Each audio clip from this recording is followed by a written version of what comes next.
গৌতম বুদ্ধ বলেছিলেন, প্রতি রাতে ঘুমোতে যাওয়ার আগে সবাইকে ক্ষমা করে দিন এবং পরিষ্কার চিত্তে ঘুমান।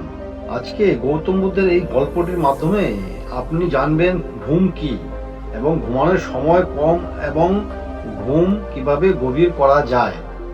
এবং ভিডিওটির শেষে আপনাকে একটি ভালো এবং গভীর ঘুমের কিছু যৌগিক উপায় বলা হবে। একবার এক ধনী ব্যক্তি একজন বৌদ্ধ ভিক্ষুকের কাছে গেলেন এবং বললেন, হে মুনিবর, আমি আমার ঘুম নিয়ে ভীষণ ব্যতিব্যস্ত। অনেক চেষ্টা করেও আমি মাঝরাতের বেশি আর ঘুমাতে পারি না এবং রাতে ঘুমানোর আগে আমার মাথায় দুনিয়ার চিন্তা ঘুরতে থাকে। যদি আমার ঘুম চলেও আসে তাহলে আমি সারা রাত এই পাশ ওপাশ করতে থাকি এবং যখন সকালে ঘুম থেকে উঠি আমার কেমন একটা অস্বস্তি অনুভূতি হয়। আমি নিজেকে ক্লান্ত এবং অশান্ত অনুভব করি। আপনি দয়া করে এই সমস্যার সমাধান আমাকে দিন। বৌদ্ধ ভিক্ষু বললেন, আমি গৌতম বুদ্ধের গভীর ঘুমের রহস্য বিষয়ে ছোট্ট একটি গল্প তোমাকে শোনাতে চাই। ধনী ব্যক্তি বললেন, আপনার যা ইচ্ছা মুনিবর।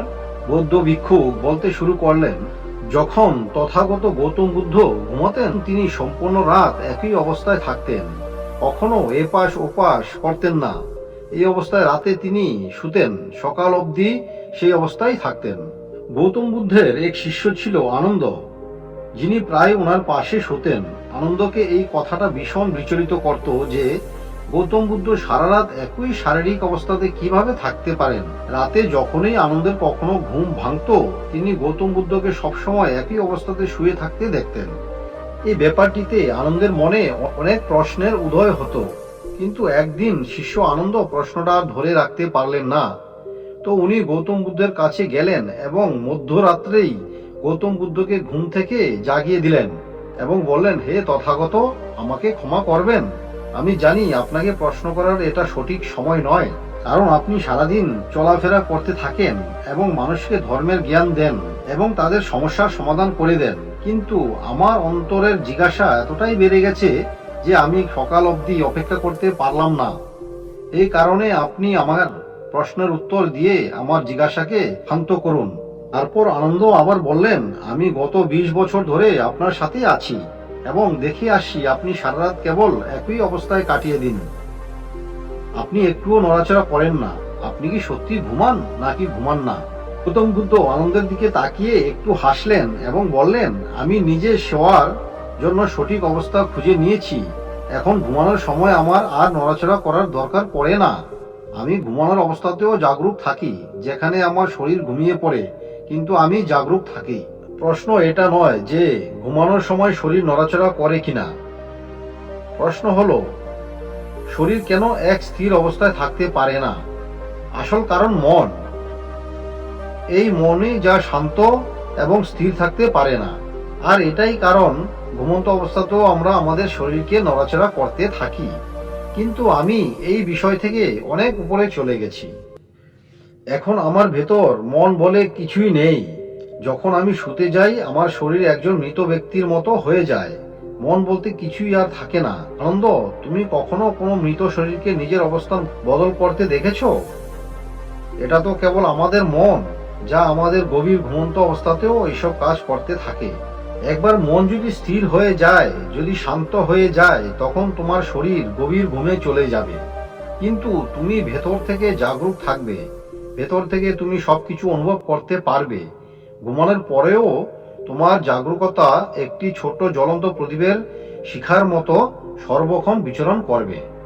গল্পটি শেষ করার পরে বুদ্ধ ভিক্ষু সেই ধনী ব্যক্তিকে বললেন, একজন জাগরুক মানুষ কেবল নিজের শরীরকে সম্পূর্ণ জাগরুক অবস্থায় দেখে তাই নয়, বরং সে নিজের মনকেও সম্পূর্ণ জাগরুক অবস্থায় দেখতে থাকে। একজন জাগরুক মানুষ সাধারণ মানুষের মতো ঘুমায় না। যখন সাধারণ কোনো মানুষ ঘুমায় তখন সে অচেতন হয়ে যায় আর তার আশেপাশে কি ঘটছে সে বুঝতে পারে না। এই কারণে সে তার স্বপ্নকেও নির্বাচন করতে পারে না। কিন্তু যখন এক বৌদ্ধ ব্যক্তি ঘুমায় তখন সে জাগরুক থাকে। যেরকম সকালে চোখ খোলার সময় মনে হয়, তেমনি একজন বৌদ্ধ ব্যক্তির ঘুমের মধ্যেও হয়ে থাকে। এই কারণে এটা বলা হয়ে থাকে যে বৌদ্ধ ব্যক্তি কখনো ঘুমায় না। যখন একজন সাধারণ মানুষ ঘুমাতে যায় তখন সে জানতে পারে না যে সে কখন ঘুমিয়ে পড়ে। কিন্তু যদি তুমি জেগে থাকা এবং ঘুমানোর মাঝখানে ছোট্ট সেই মুহূর্তটিকে, যখন আমরা ঘুমানোর একদম কাছাকাছি থাকি, তখন যদি জাগরুক থাকতে পারি, তো কিছু অদ্ভুত ঘটনা ঘটবে যা তোমাকে জাগরুকতার আরো কাছাকাছি নিয়ে আসবে। এটা শুনে সেই ধনী ব্যক্তি বললেন, হে মুনিবর, আমি এত গভীর আধ্যাত্মিক কথা বুঝতে পারি না, দয়া করে আপনি আমাকে সহজ কথা দিয়ে বোঝান যে আমার সহজে গভীর ঘুম কেন আসে না। বৌদ্ধ ভিক্ষু বললেন, মধ্যরাতে অবধি জেগে থাকা এবং সহজে গভীর ঘুম না আসার 5টি কর্মের কারণ রয়েছে। প্রথম কারণ হলো বিছানায় শোয়া ছাড়াও অন্য কাজ করা। যেমন অনেক মানুষের অভ্যাস, তারা বিছানার মধ্যেই বসে খাবার খেয়ে নেয়, বিছানার মধ্যে পড়তে বসে যায়। এরকমই আরো বহু কাজ তারা শয়নকক্ষেই করে থাকে। শয়নকক্ষের অর্থই হলো শোয়ার জায়গা, কিন্তু মানুষ একে অন্য কাজের জন্যও ব্যবহার করে থাকে, যার কারণে আমাদের মস্তিষ্কে শয়নকক্ষের একটা নিশ্চিত অর্থ থাকতে পারে না। এই কারণে যখন আমরা বিছানায় শুতে যাই, আমাদের মন পূর্ণরূপে এই কথাটা স্বীকার করতে পারে না যে এখন আমাকে শুতে হবে, কারণ আপনি এই জায়গায় অন্য কাজ করার জন্য অভ্যাস করে ফেলেছেন। বৌদ্ধ ভিক্ষু আরো বলেন, বৌদ্ধ ভিক্ষুকেরা সকালে ঘুম থেকে উঠেই তার বিছানা ত্যাগ করে ফেলে এবং তারা একেবারে রাতে শোয়ার সময় আবার বিছানায় যায়, যেখানে তার মস্তিষ্ক এটা বুঝতে পারে যে বিছানার যাওয়ার অর্থ হলো গভীর ঘুমে চলে যাওয়া। গভীর এবং আরামদায়ক ঘুম না আসার দ্বিতীয় কারণ হলো ঘুমাতে যাওয়ার একটা নির্দিষ্ট সময় না থাকা। যদি তুমি সকালে খুব তাড়াতাড়ি এবং সম্পূর্ণ ঘুম নিয়ে উঠতে চাও, তো তোমার রাতে তাড়াতাড়ি এবং একটা নির্দিষ্ট সময় শোয়ার অভ্যাস করতে হবে। বৌদ্ধ আশ্রমে থাকা ভিক্ষুকেরা একটা নির্দিষ্ট সময়ে শোবার কয়েক ঘন্টা আগে হালকা এবং সহজ পাচ্য আহার গ্রহণ করে এবং রোজ রাতে একটা নির্দিষ্ট সময়ে শুতে চলে যায়। তো এইভাবে তারা প্রাত্যহিক দিন অতিবাহিত করেন। যৌগিক সংস্কৃতিতে ঘুমকে একটা চমৎকারিক দুনিয়া বলা হয়। যদি আপনি ঘুম থেকে তা বুঝে যান, তাহলে আপনি ঘুমের মধ্যে নিজের ভেতর অনেক কিছু তৈরি করতে পারেন। আর যদি না বুঝতে পারেন, তাহলে খারাপও কিছু করে ফেলতে পারেন। বৌদ্ধ ভিক্ষু আগে বললেন, গভীর ঘুম না আসা এবং সকালে উঠে মানসিক চাপ অনুভব করার তৃতীয় কারণ হলো সবার আগে নেতিবাচক চিন্তা ভাবনা করা। তুমি যেরকম বিচারধারা চিন্তা করে শুতে যাও, সকালে চোখ খুলতেই তোমার মনে সর্বপ্রথম সেই বিচারধারা চলে আসে। এই কারণে যখন তুমি নেতিবাচক বিচারধারার সাথে শুতে যাও, সকালে তুমি সেই বিচারধারার সাথেই ঘুম থেকে ওঠো। বিছানায় শোয়ার সময় যখন আমরা ঘুমের কাছাকাছি যাই, তখন আমাদের অবচেতন মন সবথেকে বেশি সক্রিয় হয়ে থাকে। সঠিক এই সময়ে যে ধরনের বিচারধারা আমরা আমাদের ভেতরে তৈরি করে থাকি, আমাদের অবচেতন মন সহজেই সেই বিচারধারাকে গ্রহণ করে নেয় এবং তাকে বাস্তবতায় নিয়ে আসতে চেষ্টা করতে থাকে। আমাদের অবচেতন মন ভালো এবং খারাপ দুটোর মধ্যে বিচার করতে পারে না। ও জানতে পারে না যে আমাদের জন্য কোনটা ভালো আর কোনটা খারাপ। এ কেবল প্রাপ্ত সূচনাতেই কাজ করতে শুরু করে দেয়। এই কারণে সবার সময় নিজেদের সমস্যা এবং নেতিবাচক চিন্তাভাবনা করা ছেড়ে আমাদের সেই ভালো জিনিস এবং সেই ভালো কাজের কথা ভাবা উচিত যা আমরা আমাদের জীবনে অর্জন করতে চাই। সব সময় রাতে শোবার আগে এবং সকালে ওঠার পরে যে জিনিসের উপর বিচারধারা নিয়ে আসা যায়, তোমার জীবনে এটি ইতিবাচক পরিবর্তন নিয়ে আসতে পারে। গভীর এবং আরামদায়ক ঘুম না আসার চতুর্থ কারণ হলো ভুলভাবে শয়ন করা। বৌদ্ধ ভিক্ষু বললেন, তুমি শুনে থাকবে, ভারতবর্ষে সব সময় বলা হয়ে থাকে উত্তর দিকে মাথা দিয়ে না শোয়ার জন্য। এটা এই কারণে হয়ে থাকে, যখন আমরা উত্তর দিকে মাথা দিয়ে শয়ন করি, তখন পৃথিবীর মধ্যাকর্ষণ শক্তির ফলে আমাদের শরীরের অনেক রক্ত মস্তিষ্কের দিকে যাওয়ার চেষ্টা করে এবং মস্তিষ্কের ভেতর থাকা স্নায়ু বহুত পাতলা হওয়ার কারণে সেগুলো ফেটে যাওয়ার সম্ভাবনা বেড়ে যায়। ফলে বয়স্ক এবং কমজোর মানুষের মৃত্যু হওয়ার সম্ভাবনা অনেক বেশি বেড়ে যায়। কিন্তু সাধারণ মানুষ যারা উপর দিকে মাথা দিয়ে শয়ন করে, যখন সকালে ঘুম থেকে উঠে তখন মস্তিষ্কে এক অস্থিরতাকর অনুভূতি অনুভব করে এবং তারা সারা রাত অস্থিরতা ও এপাশ ওপাশ করতে থাকে।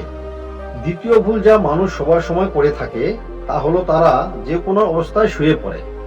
তারা এটা খেয়াল রাখে না যে তাদের মেরুদণ্ডের হাড় সোজা আছে কি না। মানুষ বেশিরভাগ সময় উপর হয়ে শুয়ে থাকে, যেখানে আমাদের চেষ্টা করা উচিত চিত হয়ে শোয়া বা বাম দিকে পাশ ফিরে শোয়া। এতে শরীরের অঙ্গ প্রত্যঙ্গ অতিরিক্ত টান পড়ে না। শোবার সময় বেশি মোটা গদি ব্যবহার করা উচিত নয়, কারণ এতে তোমার মেরুদণ্ডের হাড় বেঁকে যায় এবং গভীর ঘুমে ব্যাঘাত ঘটায়। এর সাথে বেশি মোটা বালিশও ব্যবহার করা উচিত নয়, কারণ এতে তোমার ঘাড় বেশি বাঁকা হয়ে থাকে এবং তোমার শরীর অস্বস্তি অনুভব করে এবং এটিও তোমার গভীর ঘুমের ব্যাঘাত ঘটায়। মধ্যরাতে অবধি ঘুম না আসা এবং রাতে ঘুমানোর সময় অস্বস্তি অনুভব করা। পঞ্চম কারণ হলো বহুত অধিক মাত্রায় এবং অত্যাধিক দেরিতে পাচ্য হওয়া আহার গ্রহণ করা। যদি তুমি রাতে ভারী এবং অত্যাধিক তেলযুক্ত আহার গ্রহণ করো, তো এও আমাদের ঘুমের মধ্যে ব্যাঘাত ঘটায়, কারণ এই টাইপের খাবার হজম হতে অনেক সময় এবং অনেক শক্তির দরকার পড়ে। এই কারণে যদি তুমি এই টাইপের আহার গ্রহণ করে থাকো, তাহলে চেষ্টা করো শোয়ার 3 থেকে 4 ঘন্টা আগেই তা খেয়ে নিতে। এবার ধনী ব্যক্তি বললেন, হে মুনিবর, আমি এটা বুঝতে পারলাম যে গভীর এবং আরামদায়ক ঘুম না আসার কারণ কি, কিন্তু আপনি কি এখন এমন কোনো উপায় বলতে পারেন যা করলে আমায় গভীর ঘুম হতে সাহায্য করে? বৌদ্ধ ভিক্ষু বললেন, আমি তোমাকে এমন কিছু ক্রিয়ার কথা বলছি যা তুমি শোবার আগে এবং ঘুম থেকে ওঠার পরে করতে পারো, যাতে তোমার ঘুম গভীর হবেই হবে এবং সাথে সাথে তোমার জীবনে একটি ইতিবাচক পরিবর্তনও আসবে। এবং প্রত্যেকটি ক্রিয়া তোমাকে করতে হবে না, এর মধ্যে যে 2-3টে ক্রিয়া তোমার উপযুক্ত মনে হয় তুমি করতে পারো। সবার আগে চেষ্টা করো সবার আগে হালকা উষ্ণ গরম জলে স্নান করা। স্নান করার ফলে আমাদের শরীরে জাগ্রত এবং মানসিক চাপ তুমি দেখে থাকবে। যখন কোনো মানুষ স্নান করে আসে, তখন তার ভেতর থেকে এক ইতিবাচক শক্তির অনুভব হয়। সে তখন বেশি খুশি এবং মানসিক চাপ থেকে মুক্ত হয়ে থাকে। এর মুখ্য কারণ হলো আমাদের শরীরের বেশিরভাগ অংশ হচ্ছে জল, এবং জল হলো আমাদের শরীরের একটি মৌলিক অংশ। যদি সম্ভব হয় সবার সময় শয়নকক্ষে কোনো জৈব তেল এবং তুলো দিয়ে তৈরি সলতে দিয়ে প্রদীপ জ্বালানো। এর ফলে আশেপাশের বাতাবরণে ইতিবাচকতা আসতে থাকে। শোবার আগে কিছুটা জল খাও, এর থেকে তুমি অনেক বেশি সাহায্য পাবে। এবার যখন তুমি বিছানায় যাবে, তখন ঘুমানোর আগে কয়েক মিনিট ধ্যান করো এবং সেই প্রত্যেকটি জিনিসের জন্য ধন্যবাদ জ্ঞাপন করো যা তোমার কাছে বর্তমানে আছে, এবং তুমি তোমার সারাদিনের সেই সমস্ত ভালো কাজগুলোর ও চিন্তা করতে পারো যা তুমি আজ করেছো। শোবার আগে একবার এই কথাটাও মনে করো যে তুমি অমর নও, আজই তোমার মৃত্যু হতে পারে। এই চিন্তা ভাবনাগুলো করার ফলে তুমি তোমার ছোটখাটো সমস্যাগুলো থেকে হতাশ হওয়া বন্ধ করে দেবে। আর যখন তুমি সকালে ঘুম থেকে উঠবে, তোমার 2 হাত একটু ঘষে নিয়ে চোখের ওপর রাখবে। এতে তোমার শরীর জাগ্রত হয়ে উঠবে। এবং সবসময় ডান দিকে পাশ ফিরে ওঠার চেষ্টা করো। সবসময় রাতে তাড়াতাড়ি শোবার চেষ্টা করো, যাতে তুমি সকালে তাড়াতাড়ি এবং তোমার সম্পূর্ণ ঘুম শেষ করে উঠতে পারো। তো এই হলো কিছু প্রক্রিয়া যা প্রয়োগ করার ফলে তুমি নিজের ঘুমকে গভীর এবং আরামদায়ক করতে পারো। সেই ধনী ব্যক্তি বৌদ্ধ ভিক্ষু ওনার এই শিক্ষা প্রদানের জন্য ধন্যবাদ জ্ঞাপন করলেন এবং সেখান থেকে বিদায় নিলেন। তো বন্ধুরা, ভিডিওটি ভালো লাগলে অবশ্যই একটা শেয়ার করে দেবেন এবং কমেন্ট করে জানাবেন আপনার গভীর এবং আরামদায়ক ঘুমের কোনো নিরাময় এখান থেকে পেলেন কিনা। আর বন্ধুরা, আপনি যদি চ্যানেলে নতুন হয়ে থাকেন তো অবশ্যই সাবস্ক্রাইব করে যাবেন এরকম মোটিভেশন ভিডিও আরো দেখার জন্য। তাহলে খুব তাড়াতাড়ি ফিরে আসি আবার কোনো নতুন ভিডিও নিয়ে। তাহলে ভালো থাকবেন, শরীর দিয়ে খেয়াল রাখবেন। ধন্যবাদ।